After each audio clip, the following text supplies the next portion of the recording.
Bismillahirrahmanirrahim. I'm Dr. Moazzam Manzoor and I'll be teaching you the subject of science reasoning. Science reasoning में सबसे पहले हम biology reasoning को in detail discuss करेंगे। Science reasoning के subject में biology के रीजनिंग के जो क्वेश्चंस आते हैं उन क्वेश्चंस के हवाले से हम डिस्कस करेंगे कि आप उनको किस तरह से एग्जाम में सॉल्व करेंगे। So first of all I would like to give you the big picture of this particular subsection. इसमें सबसे पहले इंट्रोडक्शन को डिस्कस करेंगे और उसके बाद फिर किस तरीके से बायोलॉजी रीजनिंग के क्वेश्चंस आपको एक एंट्रेंस टेस्ट में आएंगे, इस पर थोड़ी सी बात करेंगे। फिर हम ये भी देखेंगे कि आपने किस हिकमत अमली को यूज करते हुए बायोलॉजी रीजनिंग के क्वेश्चंस को फाइनल एग्जाम में आंसर करना है। And towards the end of our discussion with this particular subsection हम कुछ क्वेश्चंस की भी प्रैक्टिस करेंगे और जो स्ट्रेटजी हमने डिवाइस की होगी तब तक regarding the biology reasoning questions हम उस स्ट्रेटजी को इम्प्लीमेंट करके भी देखेंगे। So let's start off our discussion with introduction. अगर आप अपने ड्रीम मेडिकल कॉलेज या पाकिस्तान की किसी भी टॉप नॉच यूनिवर्सिटी में अपनी सीट को 100% सिक्योर करना चाहते हैं, you guys must join TopGrade. I am Hira Osman from Sahiwal. I have secured 92.6% aggregate in MDCAT 2023.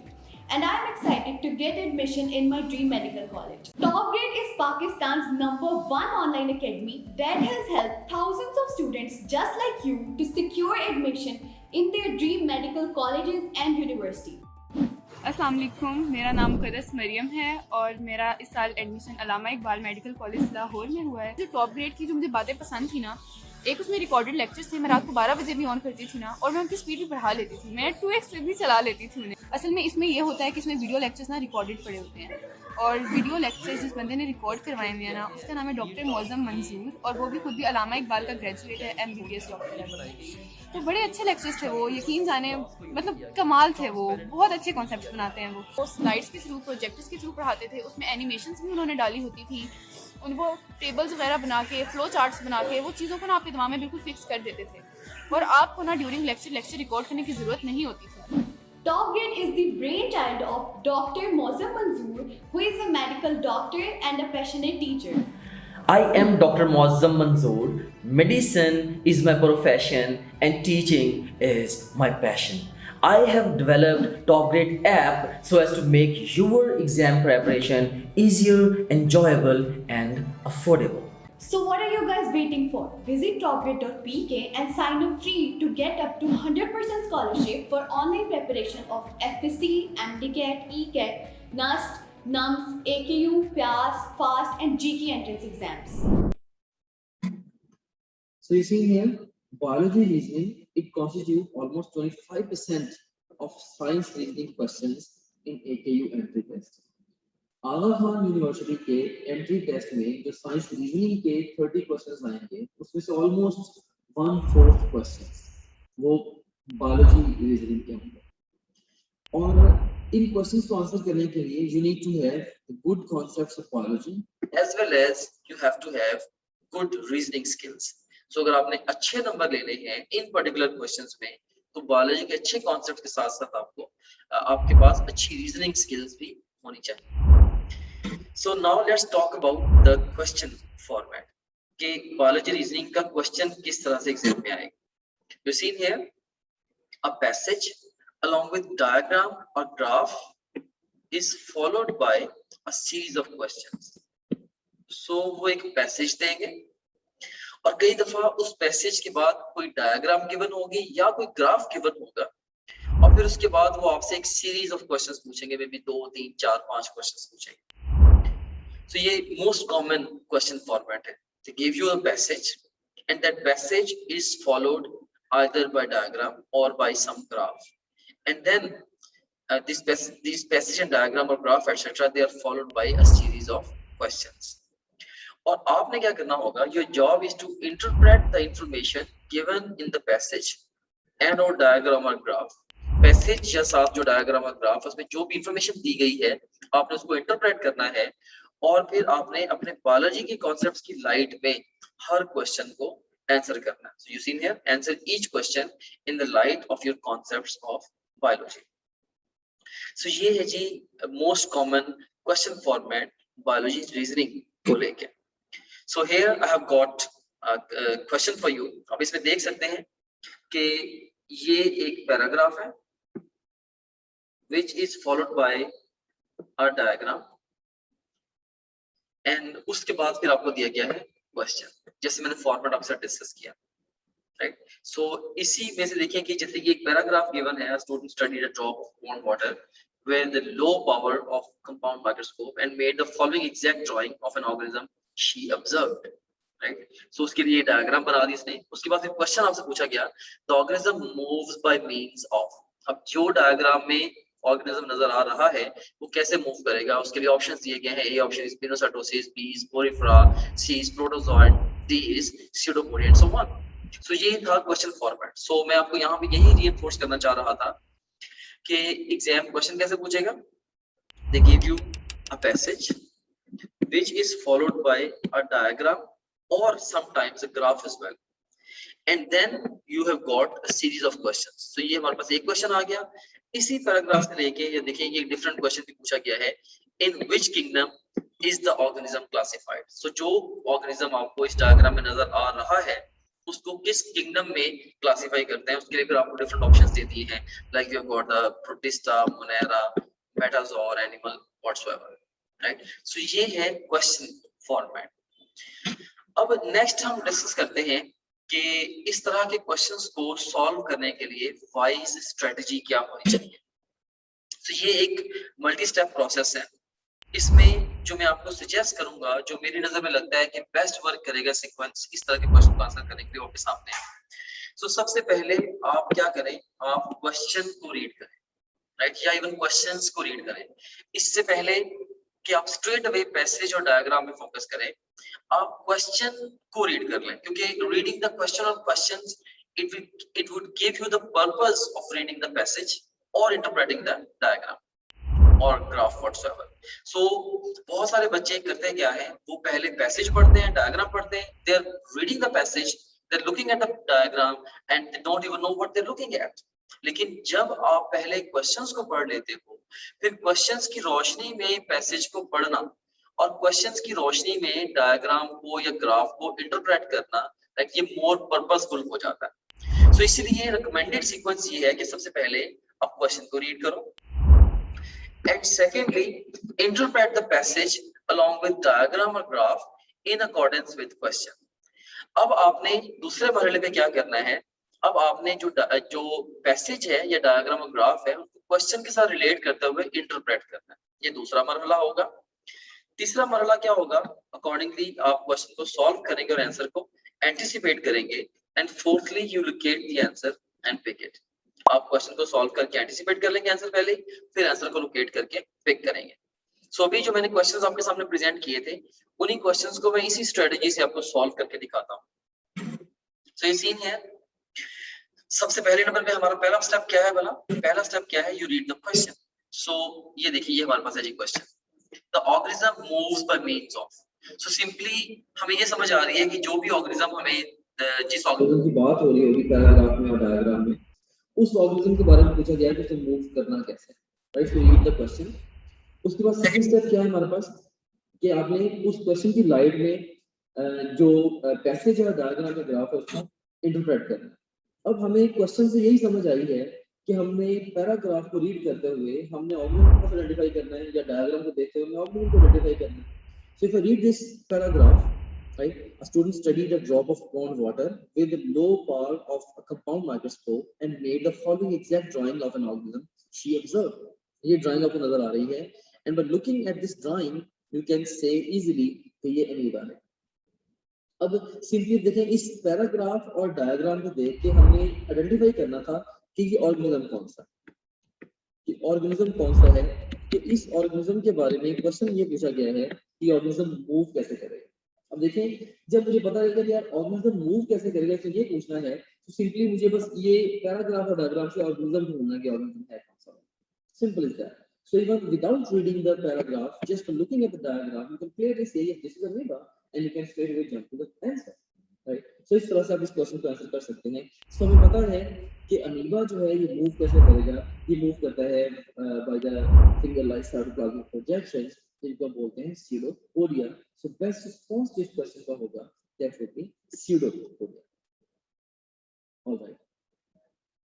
So जो rest of the options है इसके अंदर जैसे pinocytosis है, pinocytosis is ingestion of the liquid material into the cell. Porifera जो है ये phylum है, phylum Porifera Cyclus जिसमें animals हमारे पास आएंगे. और उसके अलावा protozoans है ना, ये भी एक phylum है protozoa of the animals as well, right? So इसमें of course ये pinocytosis भी आंसर नहीं होगा, Porifera का आंसर नहीं होगा, protozoa भी आंसर नहीं होगा. So finger-like projections जिनसे ये organism यानी कि amoeba move करेगा उनको बोलते हैं they are pseudopodia. So best response to this question would be very good. अब हम दूसरे क्वेश्चन पे फोकस करते हैं. अब देखेंगे in which kingdom is the organism classified. अब जो ये जो अमीबा है, अमीबा को हम क्लासिफाई किस किंगडम के अंदर करते हैं. So we know from our knowledge of classification कि जो अमीबा है ये एक प्रोटिस्ट है, राइट? हमें पता है कि किंगडम प्रोटिस्टा के अंदर हमारे पास जो एनिमल्स हैं वो या जो ऑर्गेनिजम्स हैं किंगडम प्रोटिस्टा के अंदर specifically I will say organisms हैं. We have got the animal like protist and we have got the plant like protist and the fungi like protist. So जो अमीबा है ये एनिमल लाइक प्रोटिस्ट है और इसको हम किंगडम प्रोटिस्टा में place करेंगे. So best response to this question would be alpha protista. Why students love top grade? Number 1, अब हमारे वीडियो लेक्चर्स की हेल्प से कभी भी और कहीं भी किसी भी टॉपिक के कॉन्सेप्ट्स को निहायत आसानी से बहुत शॉर्ट टाइम में बिल्ड कर सकते हैं. नंबर 2, अब आपको लेक्चर नोट करने की बिल्कुल ज़रूरत नहीं है क्योंकि टॉप ग्रेड आपको प्रोवाइड कर रहा है प्लेबल स्लाइड्स जिनकी हेल्प से आप अपने घंटों के लेक्चर को बहुत शॉर्ट टाइम में रिवाइज कर सकते हैं. और अगर एग्जाम करीब हो तो आप अपने किसी भी सब्जेक्ट के पूरे सिलेबस को बहुत शॉर्ट टाइम में रिवाइज कर सकते हैं. Number 3, top grade only app है जिसकी हेल्प से आप किसी भी टॉपिक के तमाम पास पेपर्स का टेस्ट क्रिएट कर सकते हैं और ना सिर्फ इतना बल्कि आप उनके सॉल्यूशंस भी देख सकते हैं और एग्जाम्स का मोर देन 60% इन्हीं पास पेपर्स से आता है. नंबर 4, टॉप ग्रेड आपको प्रोवाइड करता है पाकिस्तान का सबसे बड़ा और ऑथेंटिक क्वेश्चन बैंक जिसकी हेल्प से आप जब चाहें जैसे चाहें और जितने चाहें टेस्ट क्रिएट कर सकते हैं. और अगर टेस्ट सॉल्व करते हुए आपका कोई क्वेश्चन रॉन्ग होता है तो आप उसका सोल्यूशन भी देख सकते हैं. नंबर 5, आप डेली बेसिस पे अपने डाउट्स को हर टीचर के साथ व्हाट्सएप पर लाइव डिस्कस कर सकते हैं. नंबर 6, आप अपने ऑनलाइन सेशन के दौरान अगर किसी भी पॉइंट पे अपनी तैयारी को इवेल्युएट करना चाहते हैं तो टॉप ग्रेड आपको प्रोवाइड कर रहा है 20 FLPs. टॉप ग्रेड FLPs की बेस्ट बात ये है कि टॉप ग्रेड हर FLP के बाद आपको प्रॉपर डिस्कशन प्रोवाइड करता है. Not only that, top grade her FLP के बाद आपको ये बताता है कि आप किन सब्जेक्ट्स, किन चैप्टर्स और किन टॉपिक्स में वीक हैं ताकि आप उन टॉपिक्स पे ज़्यादा फोकस कर सकें. Number 7, top grade offers you custom study schedule as per your need. Number 8, top grade app में आपको मिलेंगे best guidance lectures which already have inspired thousands of students. Number 9, progress report की help से आप किसी भी पॉइंट पे अपनी तैयारी को एनालाइज कर सकते हैं और इसे मजीद बेहतर बना सकते हैं. नंबर 10, अगर आप कोई फिजिकल एकेडमी ज्वाइन करते हैं तो आपको सेल्फ स्टडी के लिए मिलेंगे 4 to 6 आवर्स. लेकिन अगर आप टॉप ग्रेड से ऑनलाइन प्रिपरेशन करते हैं तो आपको सेल्फ स्टडी के लिए मिलेंगे 12 to 14 hours. In addition to this, top grade से ऑनलाइन प्रिपरेशन करके you will save traveling cost, hostel expenses, books cost and most importantly plenty of your valuable time क्योंकि आपको सेल्फ स्टडी के लिए मिलेगा 4 गुना ज़्यादा time. So what are you guys waiting for? Visit topgrade.pk and sign up free to get up to 100% scholarship for online preparation of FSC, MDCAT, ECAT, NUST, NUMS, AKU, PAS, FAST and GK entrance exams. इसमें जो kingdom Monera है, kingdom Monera, इसमें हम prokaryotes को रखते हैं जबकि जो अमीबा है इसमें क्लियरली वेल डिफाइंड न्यूक्लियस है. सो मोनेरा तो बिल्कुल भी आंसर नहीं है. सो मेटाजोआ जो है ये broader group of the organisms है और ये किंगडम भी नहीं है. मेटाजोआ कोई किंगडम भी नहीं है इसलिए ये भी आंसर नहीं होगा. और एनिमल भी हम इसको नहीं कह सकते क्योंकि ये according to the 5 kingdom system ये एनिमल नहीं है.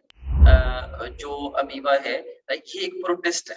जो एनिमल्स हैं वो किंगडम एनिमेलिया के अंदर है. तो इसलिए इसका बेस्ट रिस्पांस जो होगा that would be alpha. So again इसमें भी हमने देखा कि किस तरह से हमने सबसे पहले क्वेश्चन को पढ़ा, फिर उसके बाद हमने उस क्वेश्चन की लाइट में पैराग्राफ और डायग्राम को इंटरप्रेट किया, फिर हमने सॉल्व करके हमने आंसर को एंटिसिपेट कर लिया। जैसे अब हमें पता है कि अमीबा जो है वो किंगडम प्रोटिस्टा से बिलोंग करता है, हमने प्रोटिस्टा को ऑप्शन में ढूंढा और हम सही आंसर तक पहुंच गए। सो हमने ये भी सीख लिया कि हमने जो हमारी स्ट्रेटेजी है उसको यूज करते हुए सही आंसर्स तक कैसे पहुंचना है। अब हम बात करते हैं प्रैक्टिस क्वेश्चंस के हवाले से। सो ये अब हमारे पास कुछ प्रैक्टिस क्वेश्चंस हैं। अगेन हम वही अपनी जो अप्रोच फॉलो करेंगे जो कि हमने पहले फॉलो की है, और इसमें देखिए कि हमारे पास क्वेश्चन क्या है। N enzyme that starts protein digestion is produced by.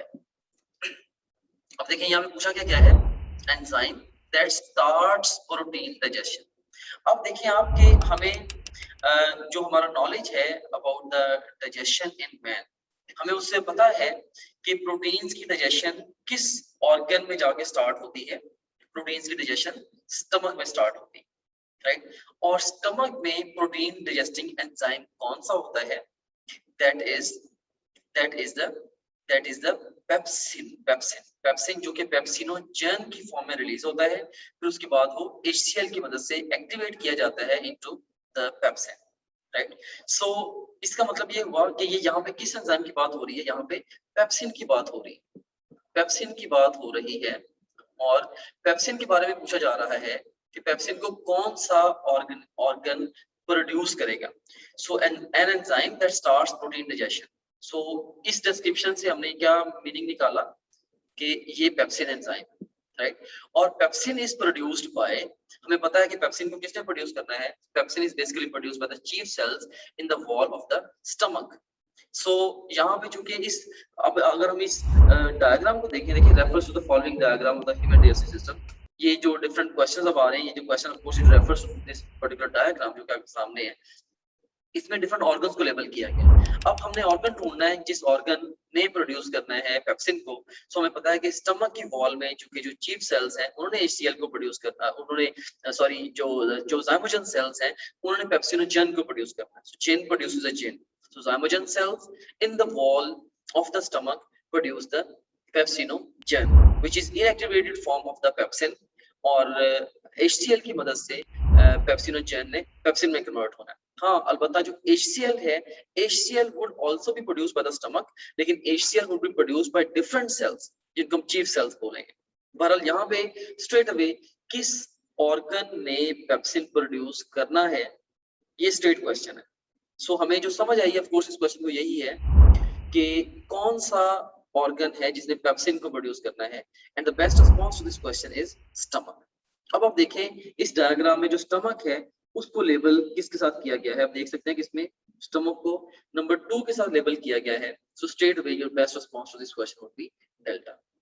अब सारे के सारे लेबल्स को भले आप ज़हन में ना रखें, right. Straight away you can jump to the level. आपने पहले ही देखिए क्वेश्चन को, आपने क्वेश्चन को पढ़ा, राइट, और क्वेश्चन को पढ़ के इसकी लाइट में आपने पहले से ही ऑफ कोर्स ये इंटरप्रेट भी कर लिया कि इसका आंसर स्टमक बनता है। आपने स्टमक को फिर इस डायग्राम से ढूंढा और आपने इसको आंसर कर दिया। So another question from this particular diagram, which of the following produces hydrochloric acid? जैसे अभी हमने थोड़ी देर पहले डिस्कस किया कि जो HCl है इसको भी स्टमक की वॉल ही प्रोड्यूस करती है। So chief cells जो होते हैं in the wall of the stomach, they produce HCl. So यहाँ पे चूंकि सेल्स की बात तो नहीं पूछी जा रही हमसे, तो स्ट्रेट अवे ऑर्गन पूछा जा रहा है। अगेन इसका भी आंसर जो होगा वो स्टमक ही होगा। सो हम डायग्राम में ढूंढते हैं कि स्टमक किधर है। You see here again it's labeled with the number 2. So best response to this question would be Charlie, stomach. Another question, glycogen is stored by। अब देखिए कि ओवरऑल फ्रॉम आवर अंडरस्टैंडिंग हमें पता है कि ग्लाइकोजन जो है ये 2 जगह पे स्टोर की जाती है। एक तो लिवर में for general body use, and secondly in the muscles for the muscle use only, right. So glycogen की 2 मेजर स्टोरेज साइट्स हैं हमारी बॉडी। और यहाँ पे चूंकि ओवरऑल ये जो डायग्राम गिवन है इसमें चूंकि डाइजेस्टिव सिस्टम को ही दिखाया गया है, तो इसमें मसल्स वगैरह की कोई रेलेवेंस नहीं है। सो मसल्स वुड बी आउट। सो अब ग्लाइकोजन की स्टोर कहाँ पे होनी है? लिवर में। अब आप इस डायग्राम में ये ढूंढेंगे कि लिवर को लेबल किस नंबर ने किया हुआ है? देखिए A option is 4, B is 8, C is 3 and D is 5। तो लिवर को देखेंगे 5 ने लेबल किया हुआ है। So here we got the liver, right. So liver को 5 ने लेबल किया है, तो यहाँ से आप देख सकते हैं glycogen it is stored by the liver. So best response to this question would be delta. Pretty simple way to answer this question, right? So now let's move on to the next question. A hormone that enable the cells to utilize glucose is produced by. अब देखिए यहाँ पे बात किसी हो रही है, a hormone that enable the cells to utilize glucose. So एक ऐसा हार्मोन है जो कि ग्लूकोज को सेल्स में एंटर करता है। एक ही मेजर हार्मोन है जो कि ग्लूकोज को ब्लड से निकाल के सेल्स में एंटर करता है, और उस हार्मोन को क्या कहते हैं? उसको बोलते हैं दैट इज इंसुलिन। इंसुलिन के अलावा बाकी जितने भी हार्मोन्स हैं, या तो उनका ग्लूकोज के ब्लड ग्लूकोज लेवल पे कोई इंपैक्ट नहीं होगा, या वो ब्लड ग्लूकोज लेवल को इंक्रीज करेंगे। एक ही मेजर हार्मोन है जो कि ब्लड ग्लूकोज लेवल को डिक्रीज करता है, and that is the insulin.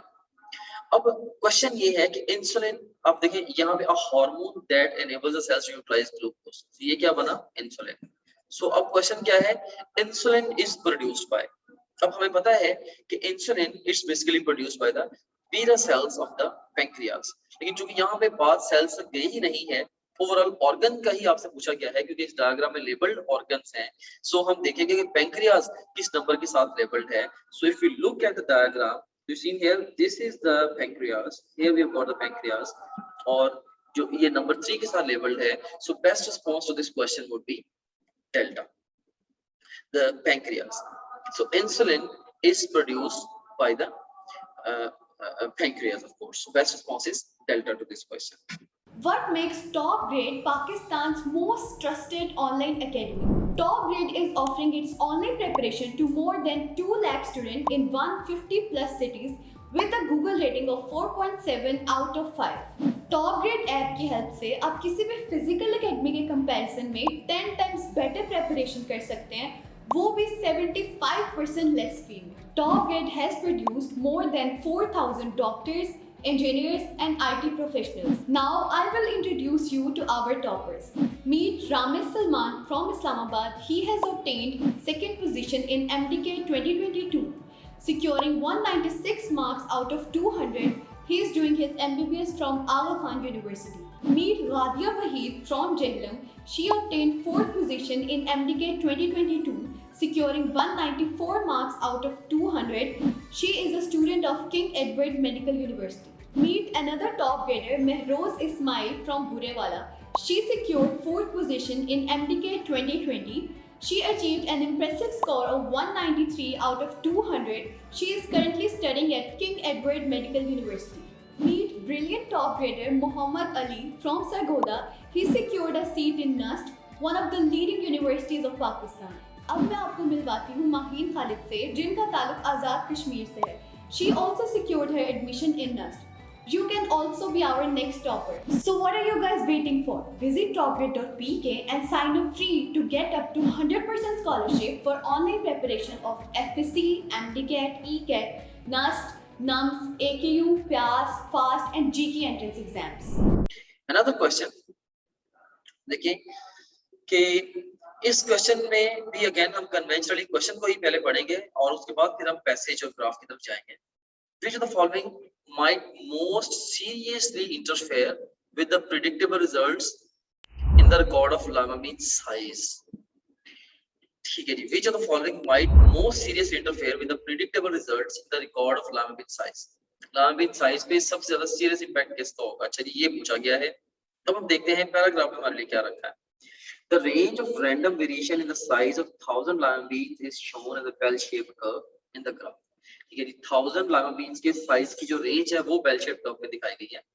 सो इसमें ये जो नीचे ग्राफ है ये कोर्स बेल शेप कर्व है या गॉसियन कर्व है। अच्छा, इसमें अगर आप देखें तो अच्छा, जो आम तौर पे जब ग्राफ क्वेश्चंस आते हैं एग्जाम में, बच्चे ग्राफ के क्वेश्चंस को लेके पैनिक हो जाते हैं, right? So these are quite worrisome questions in that sense for the students. लेकिन जब भी कभी एग्जाम में आपके सामने ग्राफ का क्वेश्चन आए, right? So you need to have a systematic approach towards the graph questions, and then your life becomes really easy. So जब भी आपने कभी भी किसी भी ग्राफ को देखना है, सबसे पहले आप उसका एक्स एक्सिस देखें। एक्स एक्सिस में अगर आप गौर करेंगे तो एक्स एक्सिस में फ्रॉम लेफ्ट टू राइट जो साइज है लामा बीन्स का वो ग्रेजुअली इंक्रीज हो रहा है। लामा बीन्स का साइज ग्रेजुअली इंक्रीज हो रहा है। और अगर हम बात करेंगे ओवरऑल इसके नंबर की, तो देखें वाई एक्सिस के अलोंग इसका नंबर गिवन है। So from bottom to top जो नंबर है लामा बीन्स का वो इंक्रीज हो रहा है, राइट।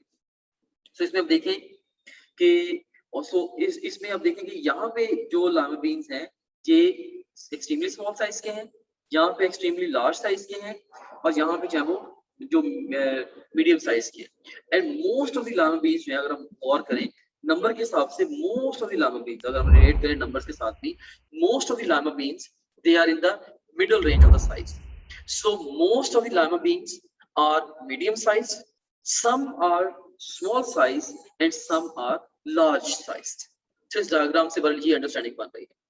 सो अब क्वेश्चन आपसे जो पूछा गया है वो क्या पूछा गया, which of the following might most seriously interfere with the predictable results the record of lama bean size, कि सबसे ज्यादा सीरियसली इंटरफेयर किसने करना है लामा बीन्स के साइज के साथ। इसके लिए हम ऑप्शंस को पढ़ते हैं और उनको इंटरप्रेट करते हैं। तो हम देखें कि a passing tornado destroyed the bean crop, तो अगर पासिंग टॉर्नेडो है इसने बीन क्रॉप को डिस्ट्रॉय किया है तो ऑफ कोर्स ये स्मॉल और लार्ज साइज सबको इक्वली डिस्ट्रॉय करेगा। इसका कोई बिग इंपैक्ट नहीं होगा, हो सकता कुछ इंपैक्ट होगा, बिग इंपैक्ट नहीं होगा। And illness of the plant breeder one summer prevented in form of adding fertilizer to his crop, तो अगर फर्टिलाइजर नहीं मिली इससे उसका साइज इंपैक्ट होगा। यस बिल्कुल ये भी हो सकता है, ये कंसीडरेबल हो सकता है। हम नेक्स्ट देखते हैं, there was a severe drought one summer, अगर severe drought होगा तो उसके अंदर डिफरेंट साइजेस जो इक्वली इफेक्ट हो जाएंगे, तो ये भी आंसर नहीं होगा। A mutation caused a change in the size of the pistils of these pistils, हाँ म्यूटेशन हुई जिससे जो पिस्टल्स का साइज है, ओवरीज का साइज जो वो इंक्रीज हो गया है। ऑफ कोर्स ये एक बिग इंपैक्ट इसका लामा बीन्स के साइज के ऊपर आ सकता है।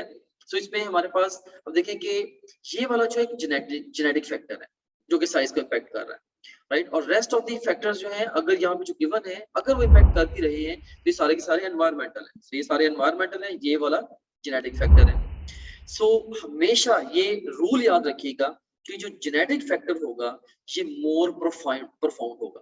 यहाँ पे कीवर्ड है मोस्ट सीरियसली, तो सबसे ज्यादा सीरियसली जिस फैक्टर ने इंटरफेयर करना है with the lima bean size, of course वो भी कोई जेनेटिक फैक्टर होगा and it has to be a mutation. So इसका जो आंसर होगा इस क्वेश्चन का दैट वुड बी डेल्टा। अब एक और क्वेश्चन को हम देखते हैं। So let's read the question. If plant breeder selected only the longest seeds for planting each year for 10 years, अब वो क्या करता है, वो हर साल सिर्फ लंबे सीड्स को पिक करता है और उन्हीं से आगे अगली फसल लेता है और 10 साल के लिए वो काम करता रहा, राइट। सिर्फ लॉन्गेस्ट सीड्स को उसने सिलेक्ट किया। तो ये है सिलेक्टिव ब्रीडिंग, तो सिलेक्टिवली लॉन्गेस्ट सीड्स की ब्रीडिंग करवा रहा है, right? The range of variation in the size of 1000 lama beans would most likely be as shown in which of the following graphs. अब खुद सोचें कि सिंपली अगर मैं 10 साल के लिए लॉन्गेस्ट सीड्स वाले जो प्लांट, जो लॉन्गेस्ट सीड्स वाले लामा बीन्स होंगे, अगर मैं 10 साल के लिए उन्हीं को बार बार ब्रीड करता रहूंगा, सिलेक्टिवली ब्रीड करता रहूंगा, सो आफ्टर 10 इयर्स क्या होगा, ग्रेजुअली जो स्मॉल साइज वाली जो जीन्स हैं वो रिड्यूस होती जाएंगी और अल्टीमेटली मेरे पास चांसेस हैं कि आफ्टर 10 इयर्स जो लार्जर साइज वाली जो जीन्स हैं उनका पूल ऑफ कोर्स ज्यादा होगा। सो इसमें after 10 years would most likely be having the lima beans of the larger size, right. So इसमें आप देखें ए ऑप्शन के अंदर तो स्मॉल और लार्ज साइज दोनों आ गए, बी ऑप्शन के अंदर भी स्मॉल और लार्ज साइज दोनों आ गए, सी ऑप्शन में स्मॉल साइज आ गए, डी ऑप्शन में देखिए लार्ज साइज आ गए, क्योंकि हमने देखा था कि एक्स एक्सिस के लॉन्ग साइज इंक्रीज कर रहा था, तो देखा कि मैक्सिमम जो नंबर है वो बड़े साइज का है, क्योंकि हमने सिलेक्टिवली ब्रीड किया है बिगर साइज को फॉर 10 इयर्स। तो 10 इयर्स के बाद हमें क्या मिलेगा ज्यादा, of course we will be having the bigger size, right. So longest seeds हमें ज्यादा हमें इसके अंदर मिल जाएंगे। सो ओवरऑल इससे हमें समझ आई इसका जो बेस्ट रिस्पांस होगा that would be delta, right. So delta is the best response here. So another question, इसको भी अब जरा गौर से देखें कि इस क्वेश्चन में क्या है कि अब ये एक डिफरेंट पैराग्राफ्स के साथ गिवन है। बहरहाल the graph would have appeared as a straight line if. अच्छा, ग्राफ का इंटरप्रिटेशन ये मांग रहा है। ओके, चलिए अब हम पैसेज को पढ़ लेते हैं पहले। A technique has been perfected by which the tip of a root can be cut off and placed in a sterile nutrient solution. ठीक है, टेक्निक बनाई गई है, टिप को कट करके स्टीराइल न्यूट्रिएंट सॉल्यूशन में रख देते हैं। Here, under controlled conditions of temperature, it will grow in length and produce secondary roots.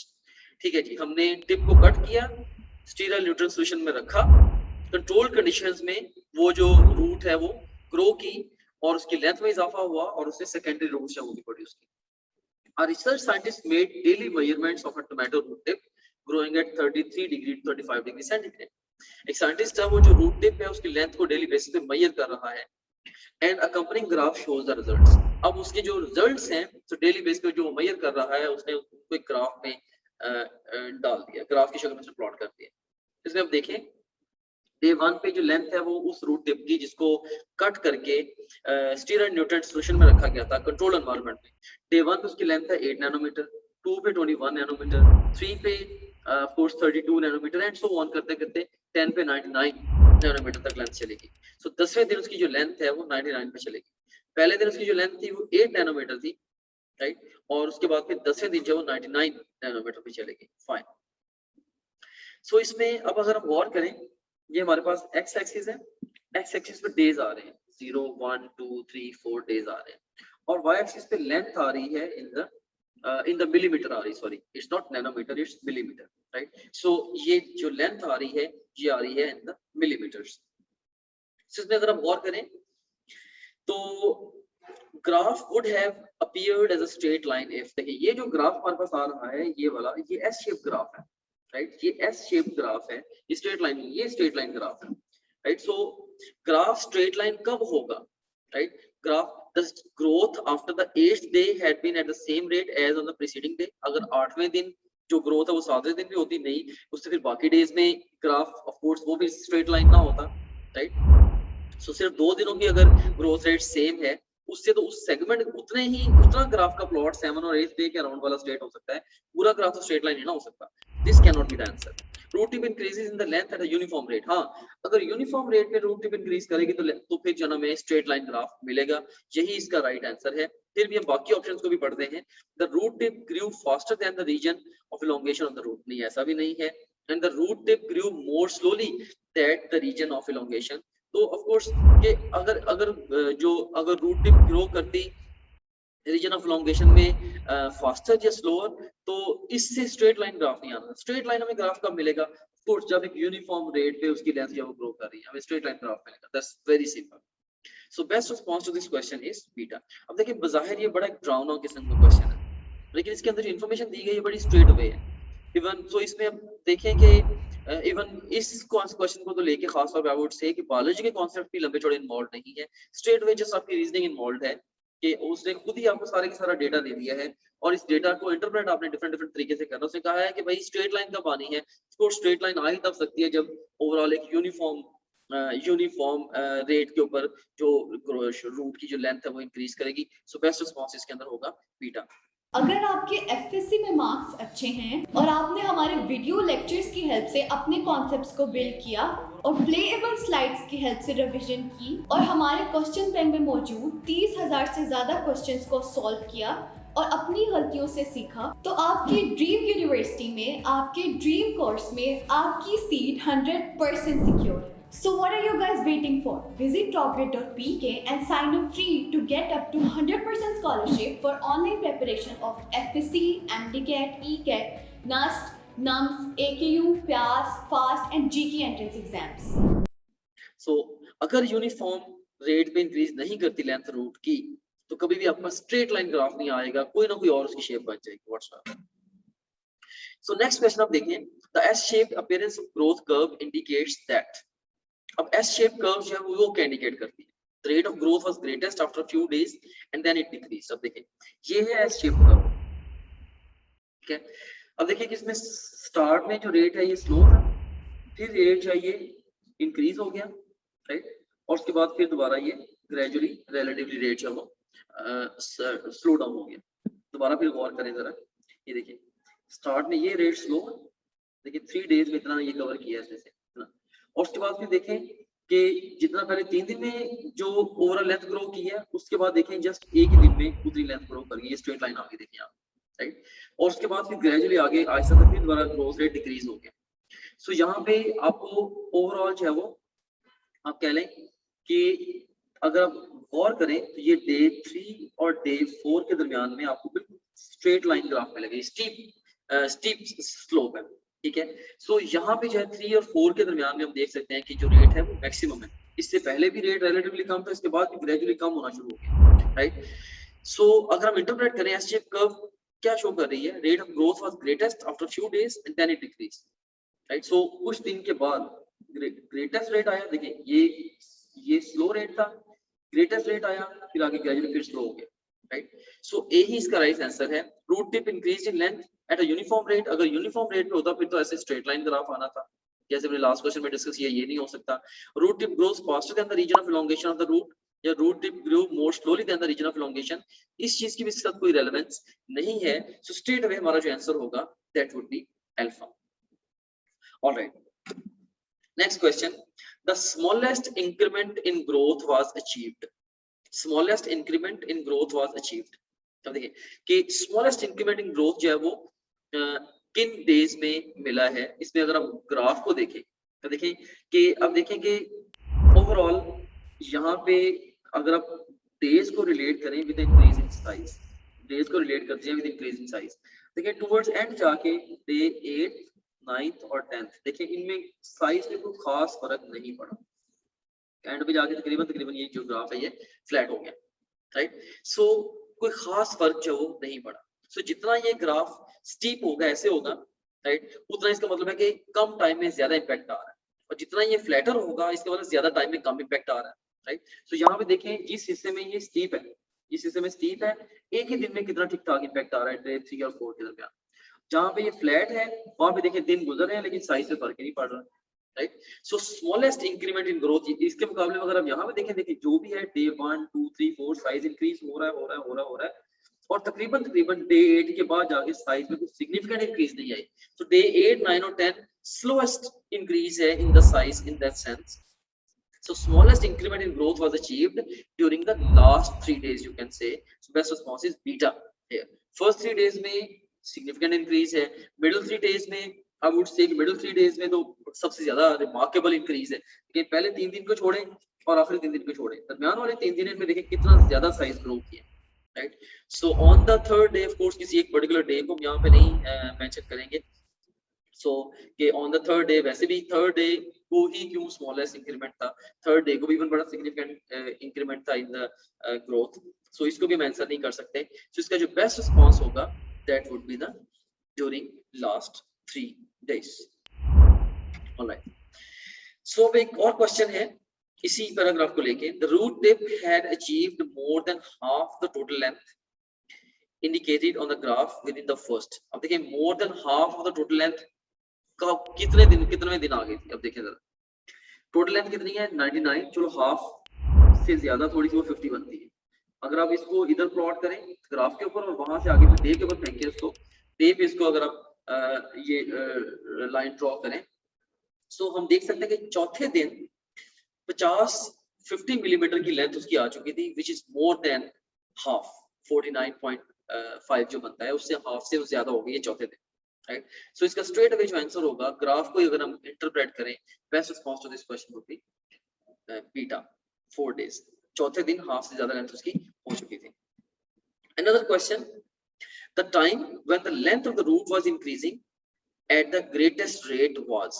अब ग्रेटेस्ट रेट, हमने स्लोएस्ट रेट तो पहले पढ़ लिया था कि स्लोएस्ट रेट तो 8वें 9वें 10वें दिन है, और जो ग्रेटेस्ट रेट है वो कहाँ पे मिलेगा, ड्यूरिंग द फर्स्ट डे नहीं, तब तो रिलेटिवली कम स्लो है, राइट। ग्रेटेस्ट रेट वहां पे होना है जहां पे steepest part of the curve आना है, ठीक है, और स्टीपेस्ट पार्ट आपको ये वाला नजर आ रहा है।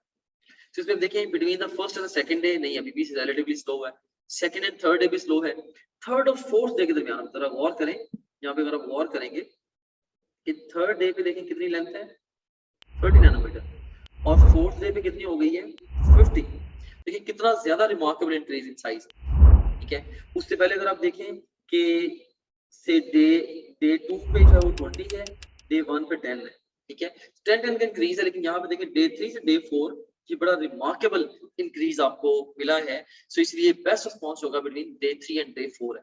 फिर डे 4 और 5 को भी अगर आप रिलेट करेंगे तो भी जो इंक्रीज इन लेंथ है वो इससे रिलेटिवली कम है। अगर आप इसके अकॉर्डिंगली अगर ये ड्रॉ करेंगे, लाइंस ड्रॉ करके आपको रिलेट करके देखेंगे, तो फिर भी डे 3 और 4 के दरमियान आप कह लें कि ग्रेटेस्ट रेट है, रेट जो है वो ग्रेटेस्ट है जहां पे steepest part of the curve होगा, ठीक है। सो वहां पे ग्रेटेस्ट रेट होगा। सो जहां पे flattest part of the curve होगा वहां पे लोएस्ट रेट होगा। सो अगर आप दोबारा गौर करें, इसमें स्टीपेस्ट पार्ट है ये वाला, लोएस्ट रेट, और इसमें सॉरी फ्लैटेस्ट पार्ट है वो दिस वन, ये फ्लैटेस्ट पार्ट है, फ्लैट पार्ट है, और जो स्टीपेस्ट पार्ट है वो ये वाला है जहां पे हाईएस्ट रेट होगा। सो डे 3 और 4 के दरमियान हाईएस्ट रेट होगा, डे 8, 9 और 10 यहाँ पे जाके इसका स्लोएस्ट ग्रोथ का रेट होगा रूट की टिप का। So simply the time when the length of the root was increasing and the greatest rate was.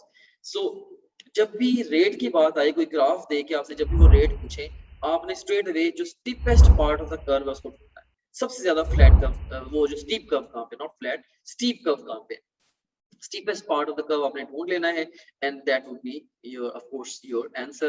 यहाँ पे जो steepest part of the curve है that is between day 3 and day 4. So between the third and the fourth days, this would be the best response to this question. So answer is delta. So that's all about the biological biology reasoning questions of the science reasoning subject. इसमें हमने देखा है कि overall ये जो questions हैं ये कोई मुश्किल क्वेश्चन नहीं है, अपेरेंटली थोड़े से डरावने लगते हैं, लेकिन मोस्ट ऑफ द टाइम जो इन्फॉर्मेशन गिवन होती है पैसेज में उसी की बेसिस पर सम टाइम्स इवन बायोलॉजी के कुछ कॉन्सेप्ट्स या अंडरस्टैंडिंग या कुछ इवन मेमोरी वाली चीजें इन्वॉल्व करके इन क्वेश्चंस के आंसर जो है वो निकल आते हैं। यहाँ पे हमने अहम तरीन चीज ये सीखी है कि हमने हमारी जो स्ट्रेटेजी है, पहले हम क्वेश्चन को पढ़ेंगे, फिर हम पैसेज या डायग्राम को देखेंगे और उसकी लाइट पे फिर हम क्वेश्चन को सॉल्व करके आंसर को एंटिसिपेट करके ऑप्शन में ढूंढ के उसको पिक कर देंगे। और एक और अहम तरीन चीज जो हमने सीखी है वो ये सीखी है कि जब भी कभी ग्राफ का क्वेश्चन आए हमने डरना नहीं है। हमने ग्राफ के पहले एक्स एक्सिस पे देखना है, फिर हमने वाई एक्सिस पे देखना है, फिर हमने जो कर्व आई है उसको एक्स और वाई एक्सिस के साथ वेरिएबल्स के साथ कोरिलेट करना है, और उसके बाद we will be able to interpret graph in a very effective way. और जो भी क्वेश्चन फिर उस ग्राफ को लेके हमसे पूछा जाएगा हम उसको आसानी से आंसर कर पाएंगे इंशाल्लाह। So that's all about this particular subsection. Hope to see you soon with another subsection. Thank you very much. Allah Hafiz. You can also download Top Grade app from Google Play Store or App Store. Visit www.topgrade.pk. For more information, contact 0304 111 5060.